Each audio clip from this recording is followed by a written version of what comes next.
I want to say this the right way. Netflix spent so aggressively on content and everything else, one might say they seem to have wanted to drive everyone else out of the business. Just when we were all getting geared up for new movies and productions like Oppenheimer and Barbie, it just may be we're in for a lot of reruns. Our guest today is Joe Flint, the acclaimed entertainment writer from the Wall Street Journal who shares an insider's look into the issues, the players, and the potential pitfalls of the current writers and actors strikes. What does it mean to the entertainment industry, to the Southern California economy, and to the rest of us who are just waiting to be entertained? From Ballard Studios in Washington, D.C., it's 13th and Park. The future doesn't belong to the faint-hearted. There is not a liberal America and a conservative America. There is the United States of America. We will make America strong again. We will get through this together. I can hear you. The rest of the world hears you. And the people who knock these buildings down will hear all of us soon. Joe, welcome to the show. I know we got you up early. We apologize for that, but there's so much to talk about. Justin, take it away. For those who haven't been reading a lot of the news coverage, but who've heard that there's a strike going on with the writers and the Screen Actors Guild, I found it remarkable that it's the first time since 1960, I believe, that both the writers and the actors have been on strike at the same time. Share with our audience what the main issues are and where things stand right now in negotiations, if there are negotiations going on between the writers and the actors and the Hollywood studios. Sure. First, thanks for having me on. Appreciate it. And I'll get the easy one out of the way first. There are no negotiations going on right now. And there's no timeline to restart negotiations, which personally, I don't have a dog in this hunt, but I think each day this strike goes on, it's bad for the industry. It's bad for the strikers. It will be bad for the movie and TV loving public. And the idea that, well, we'll regroup after Labor Day, which is what some people think will happen maybe, or even later in the fall, and try to cut a deal is just, that's very dangerous thinking, which takes me to the bigger question, of course, is what is going on? What are these main issues separating actors and writers from the studios and streamers? I call them the purveyors of content, or the corporate overlords. We're talking Netflix, we're talking Warner Brothers, which owns HBO, Disney, which owns Disney Plus, Paramount, a lot of big media and tech companies, Apple and Amazon. They negotiate as one, which is also, you might think, that's odd, but they are part of an alliance of labor lawyers that sit in a strip mall in Sherman Oaks with labor lawyers from the Writers Guild and the Actors Guild as well, and negotiate over cold pizza and Chinese food. And ultimately, I mean, what is every strike about? Money. But to step back a little, there's been a lot of changes in the industry, and I don't want to bore your listeners too much by getting too down in the weeds. But the way content is being made now, particularly TV shows, there are movie issues as well, but a lot of this is actually about television. There's fewer episodes made, which means fewer opportunities to work. We keep hearing this is peak TV and there's over 400 scripted shows, and that's true, but the success rate for most of these shows is very little, and a lot of the streamers that are making tons and tons of content, but they don't make 22 episode shows. They make 6 or 8 episode shows. So if you're a writer on one of those shows, you're not making as much, and you're also tied up at the same time. You might say, well, then I guess you have to go work on 3 6 or 8 episode shows and they'll work out. But a lot of times these shows can take just as long to produce for a streamer. So you might only be doing 8 episodes, but you'll be working as if you were doing 16, because the streamers, unlike broadcast traditional TV, are not wedded to a calendar.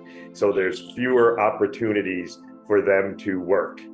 And then there's just the sort of typical issues of residuals or royalties that writers get from TV shows that they would like to see increased, particularly from streaming services. particularly from international revenue from streaming services that they don't feel like they're getting a piece of. And, minimum wage raises. And a lot of this is also true for the actors. I remember seeing a clip, it was within last week, when they were premiering the movie Oppenheimer, which is going to be huge, right? Where Matt Damon and others walked out to show solidarity with the strike. Will that solidarity hold? If we're talking about, they're not even negotiating right now, if we're talking past Labor Day, could there be any kind of fraying of the coalition? I know the directors, for instance, are already kind of settled. Could that solidarity really be threatened? I think at some point that's always a risk, both with the writers and the actors. I mean, with the writers, there's a lot of different levels of writing, of course. You've got your superstars like a Ryan Murphy or a Taylor Sheridan who does Yellowstone, Shonda Rhimes. Mm-hmm. Those folks obviously make a lot of money. And then you've got your working writers who are just, they're just trying to get by. And so at some point, how much can they withstand? And at some point, do you look at what's being fought over and think, this isn't my biggest issue? Like for a movie screenwriter, a lot of these issues, they have their own issues in the strike that we can delve into as well if you want. But a lot of these bigger issues aren't concerns of theirs. So they too will be like, well, I need to get back to work. And same with the actors. For every star you see picketing in front of a studio, there are 30 actors struggling, working 3 jobs, just trying to get to I think it's $26,000 they need to make in a year to get benefits and healthcare coverage from SAG. So there is, at some point, not everyone will be able to withstand this. And I know we'll get there, but this is not a cakewalk for the companies either. I know there is a narrative that, the companies want this strike. They can write off some bad deals. They don't have to spend money right now. This is not ideal for them either, which I'm happy to elaborate on. Well, yeah, let's get into that a little bit because I want to talk about the studios. The Disney Plus streaming service has lost over $1 billion, I believe. So obviously, this is not helpful to them and cutting those losses or turning into the black there. So elaborate a little bit for us on why is this not great for the studios?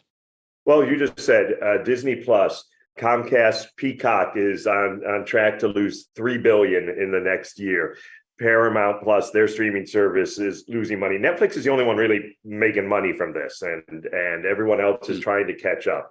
And the way they thought they could catch up and compete with Netflix was to make as much content as Netflix. So they all spend tons of money making shows, or if you're Disney, you spend $71.3 billion buying the Fox studios and networks. If you're Warner, you merge with Discovery. You do a lot of big deals, saddle your company with big debt in hopes of chasing Netflix.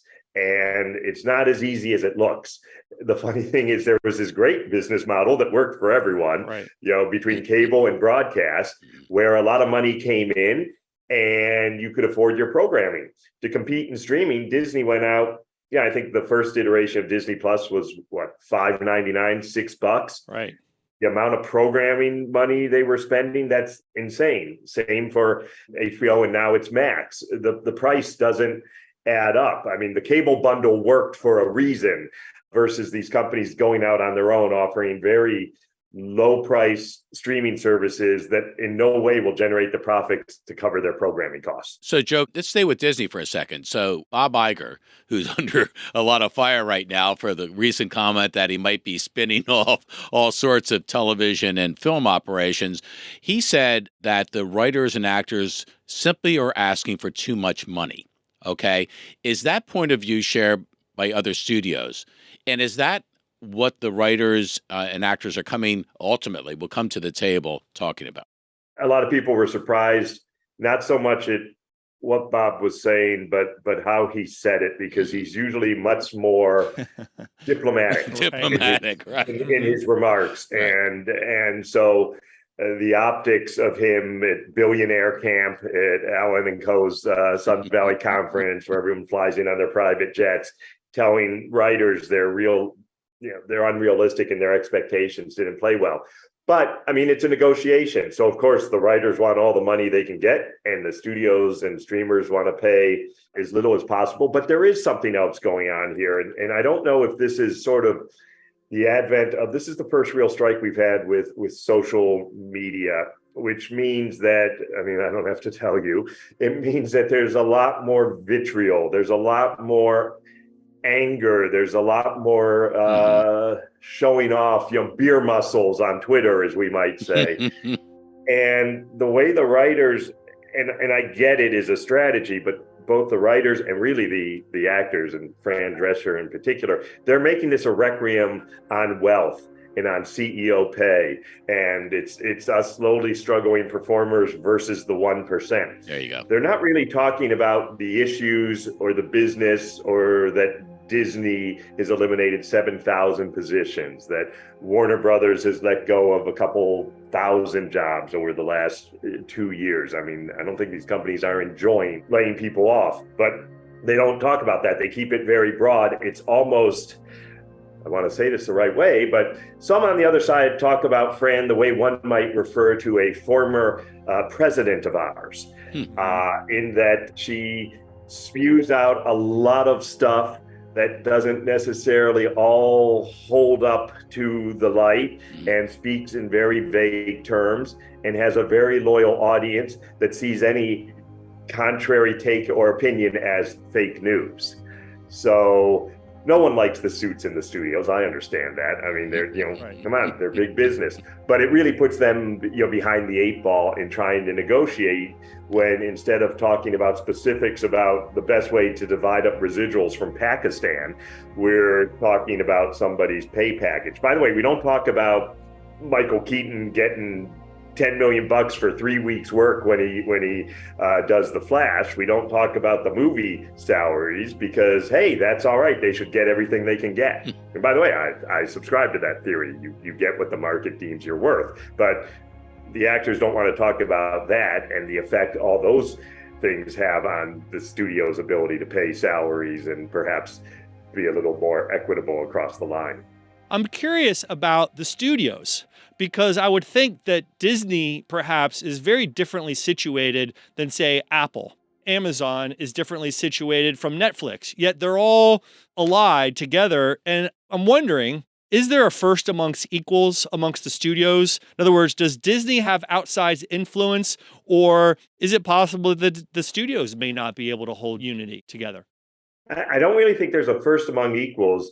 The studios and streamers and everyone will tell you they're deeply aligned and all want the same things. But I don't know how long that lasts. I mean, I think it lasts through this negotiation, but these deals run 3 years, and I can see a world where 3 years down the road, someone's going to say, maybe it's better if we just try to negotiate our own deal, especially if you're in the movie business. If you're Disney or Warner Brothers in particular, which has bet a lot on bringing back the theatrical movie business, you want to get this strike resolved. You can't afford a long delay to have movies sitting on your shelf, or movies that can't go into production, or movies that are done but you don't have stars to promote them, so you don't use them. Netflix doesn't care about the theatrical business. So for them, it's not as big a deal. They've got their movies and they'll throw them on whenever, and they buy so much content from overseas as well. They think they can fill the void with that. I'm not so sure how much they really want to be on that diet, but there's a differing agenda. Netflix's movie business is a lot different than the others. Same with a lot of television. If you're an ABC or a CBS or an NBC, you still want to make 20 episodes. You want stability. You don't make shows a year in advance. So there's that. And then you've got Amazon and Apple. Let's be honest. This is a side hustle for them. They don't have the same financial pressures of the other companies in terms of their entertainment. I mean, they're not making any money on entertainment, but it doesn't matter, because for them, it's just loose change under the couch. Right. They're happy to lose money. I do think down the road, we could see some fraying in that alliance. I mean, right now, their argument is we all are trying to do the same thing. It's also easier if we all work from the same playbook. But I don't know if that'll hold up in the next 3 to 6 years. It's like the Detroit automakers negotiate with the United Auto Workers, one automaker at a time. And it sounds like you're saying that could happen 3 years from now, where Netflix does its deal and then the others will do their own deals. I want to say this the right way. Netflix spent so aggressively on content and everything else, one might say they seem to have wanted to drive everyone else out of the business. We're going to spend everyone to death. So if Netflix were to do a deal, of course, they might say, like, we're going to pay these guys so much damn money that no one's going to be able to keep up, and they'll all make their shows for us, and our profits and everything else will go up. So, Joe, let's get to the biggie. AI, artificial intelligence. It's freaking people out in the creative disciplines. The writers and others are saying, oh my gosh, this could threaten jobs, etc. I actually have a different opinion about it, but I'm not, that will be for another day. But it is a big part of the negotiation. We're going to play you a clip that gets into the heart of this, and I want to get your views on this. And then there's the matter of artificial intelligence programs. Actors don't want their likenesses used without their consent, and writers want to guarantee that AI won't be used to generate scripts, for obvious reasons, but also because they say quality will suffer. You'll see very unoriginal, kind of mediocre, bad stuff because AI has never held a baby, AI has never fallen in love, AI, and so you'll end up with something stolen and pretty bad. Now, Joe, when she said AI has never held a baby or fallen in love, not yet, because I'm not sure there's a limit to what we're looking at. The question is, how do you negotiate over something this new and kind of unknown to quantify the value of that for those that are in play? How do you do that? I don't know. And to your point, no one knows what this thing is really going to be.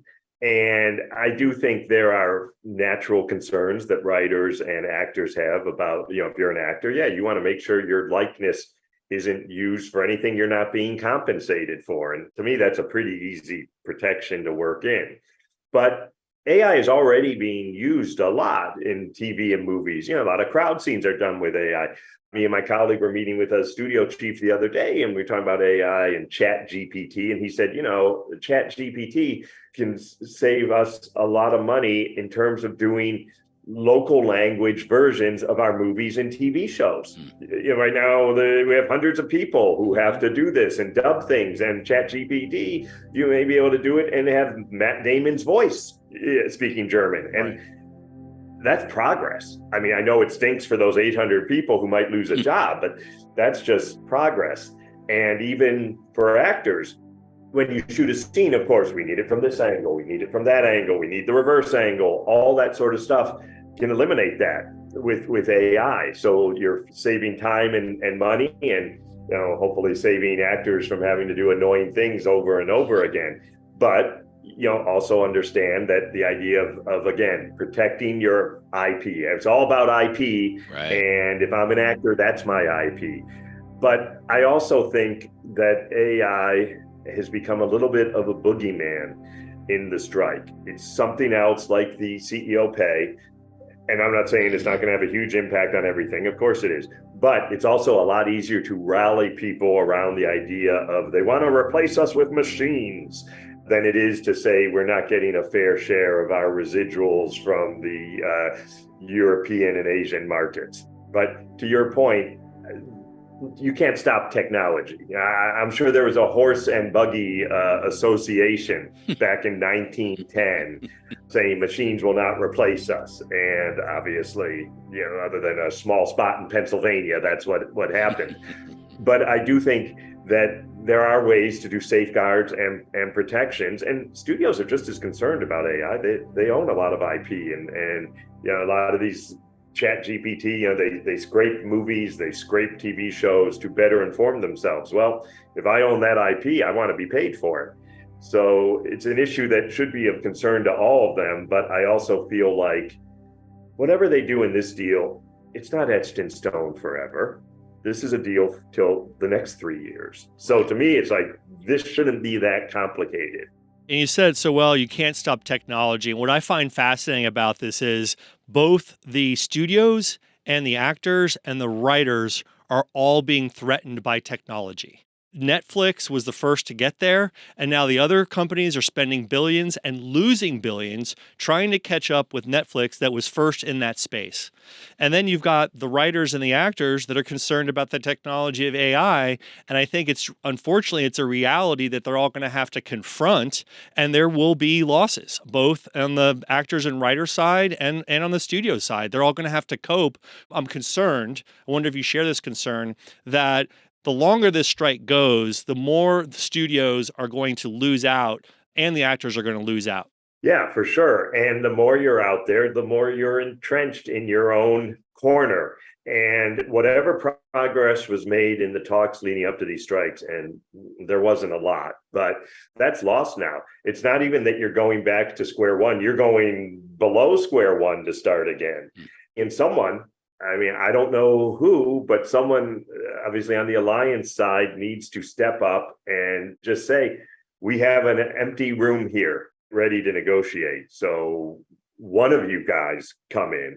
I think the alliance sees the actors as the easier one to do a deal with, even with all the vitriol now that we see out there, because the actors obviously energize the writers. That the writers' strike. Not that they were waning, but the writers are 11,000 people. The actors are 140,000 or so, and it's given them a tremendous energetic boost. But I also think that the alliance, we get the actors done, the writers will have to fall in line. We know the impact on the people that are out of work, right, that are striking.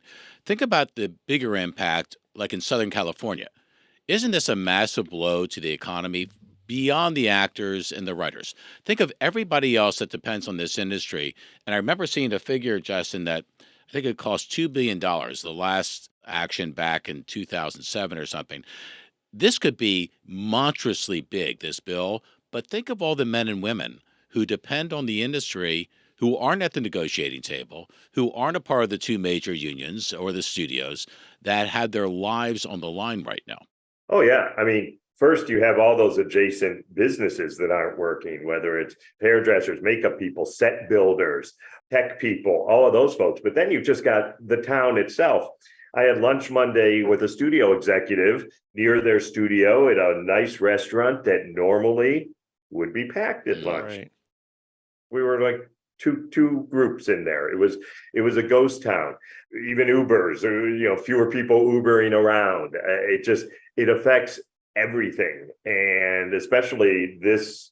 Much in the way Washington is too. It really is kind of a one industry town, and most of the people in this town aren't rich megastars. They're the people who build the sets, who drive the trucks, or the people who have the restaurants that are seeing their businesses as well take a hit. So it's a huge blow to the LA economy, which is already not great, and already our city is a lot of crime, a lot of homelessness. I'm not saying all this will contribute more to that, but it's not going to help. Right. Well, let's hope, Joe, that this comes in for a smooth and fast landing. On behalf of every consumer out there of creative, we want our new stuff, right? Right. You've done an incredible job of reporting on this story, as you have other things out in the entertainment world. Again, keep our fingers crossed, because America's entertainment industry is one of the greatest things we do, one of our greatest exports, and let's make sure that this is something we continue to export as we have in the past. Exactly. Well, thanks for taking the time to explore the topic. Thank you, Joe. So, Justin, I'm already starting to panic that we're going to be running short of programs. I'm like, the fear of shortage is like consuming me. You? Yeah, it's going to happen. Because they pre-tape a lot of these shows, we're probably not going to experience that shortage until 2024. We're going to continue to have new content throughout the rest of this year. But in 2024, the longer this goes on, the bigger the gap there's going to be between new content. So there's going to be a lot of people going into withdrawal, which will be interesting, because I think a lot of people might start going to the back catalogs and experience some shows that they haven't experienced yet. Back to the classics? Back to the classics. Possibly. We'll see what happens. But I'm just fearful that because they're dealing with these technology issues, and given the statement that Iger made, that he said it wasn't really received very well, it's not typically Bob Iger, who's very, as he said, very diplomatic. He wasn't very diplomatic here. So he was really throwing down a gauntlet. And in the age, we didn't get a chance to talk about it, but he talked about it a little bit. The age of social media, there's going to be greater polarization now between the two sides. It's going to make it harder for them to come together. I had no idea that they're not even negotiating. When you asked the question, that they might get to that after Labor Day. And he made a good point about, look, we're looking at a 3-year gig, right? A 3-year contract. So let's get to it, because we have another one we can get to 3 years from now. Right. And if you're concerned about AI and other things, we can say polish it up then. Right. But I think what's interesting about he said they're now going to have to start from zero again because when they start negotiating again in September. So if they're going to start negotiating again in September and they've got these challenging issues like AI and the residuals and streaming services, I mean, these are monumental once a generation issues that the industry is having to confront. The consumer's consuming the product differently and the technology is representing a threat to everybody, both the studios and the actors. And whatever deal they cut now, whatever the next deal is 3 years from now, they'll use this deal as a template potentially on how to address those issues. I was surprised just to hear him talk about it. You led it into it with the question, like Netflix is doing okay and the others are not. And that, okay, so the Amazons and the Apples, they can take a lot of losses as you said. But I didn't think about how maybe tremulous this whole thing is for the entire entertainment industry and not just creating winners and losers. We might have an industry that's in trouble if we don't get this right. Right. Oh, absolutely. And that's why I think Bob Iger made that very aggressive statement because he knows he's got to get it right. And he's one of the studios that he's losing money. They just laid off 7,000 people. He's trying to turn the company around. And that's why I was curious about the unity between the different studios because, like he said, Apple and Amazon, it's a rounding error for those companies. They're aligned and they care about it. They have the same way to address it, but it's a lost leader for those companies because they sell hardware, they sell other products, they make their primary money in other businesses. But Bob Iger can't afford to keep taking losses. Their stock price is down and he needs to get into recovery. And Netflix isn't making money. So I loved the part where he talked about 3 years from now, Netflix may decide, you know what, we're going to negotiate our own deal. We're not going to go with the alliance, and every man for him or herself. That'll be interesting if that happens. So we talked before the show about how the last time these two major unions, the actors and writers, came together and struck was back in 1960. And as a history major from Haverford College, I pointed out that the head of the Screen Actors Guild in 1959 and 1960 was Ronald Reagan. And how ironic that he was there, he was at the negotiating table, was part of the reason they got through that. And then years later when he was president and the air traffic controllers were striking, he fired them, right? He said, oh, you're not going to work? You're out. Right. No, that's fascinating. It's kind of the classic like Nixon to China. Here he was a head of a union, labor union, and then he turns against the labor unions once he was in office. So I think he understood that dynamic. And I think his politics probably changed a little bit from 1960 to 1980 when he won the presidency. Well, one of the big winners from this strike, if it goes on for a while, is going to be live sports. They're already starting to write about it. You have fresh material every day, right? As opposed to you're waiting for the next production to come out. I'm not sure how much that's a cross pressure in the negotiation, but for the consumer, it's a reality. They're going to have to, as we just talked about, they're going to have to shift from what they're used to watching to what maybe they haven't been watching as much. Yeah, and look, the longer this goes on, if Disney and some of these other premium channels, if they're not putting out new content come 2024, a lot of people cancel their subscriptions. Why am I paying for this? I'm not getting any new content. And they'll lose subscriptions as a result. So that's when we'll see how long this goes on and how long there's a desert of new content and what impact that has on the studios in 2024. My last takeaway, when I asked a question about solidarity, and then we got to the last question, which talked about the impact on the economy in Southern California in particular. It's not just about the pressure of the writers that aren't making a fortune that's going to come into play. How about all the other jobs that are on the line? Are those people, men and women, who are really starting to shake in their collective boots right now, are they going to put pressure on the actors and writers to get their act together and solve this? I don't know how that dynamic works, but clearly, if you're, like he said, if you're one of the support businesses, the catering businesses, the technical side, they're supporting that. He said the restaurant was empty that he went to, had lunch. So there's a huge ripple effect of these strikes on the economy in both Los Angeles and the state of California. And right now, they've got enough issues to deal with there. So it's going to be another challenge for that state economically. Well, can't wait to see how this all turns out. Another fascinating show. Joe is amazing. Yeah, he was recommended by our good friend Eric Schwartzel out in Los Angeles. These two really know what they're talking about when it comes to entertainment, not just domestically, but internationally. Yeah, we may have to get him back on once they resolve this, hopefully, and hear how it all turned out. Don't miss future episodes by following us on Apple, Spotify, or other podcast platforms, or go to the YouTube channel where you can subscribe for free.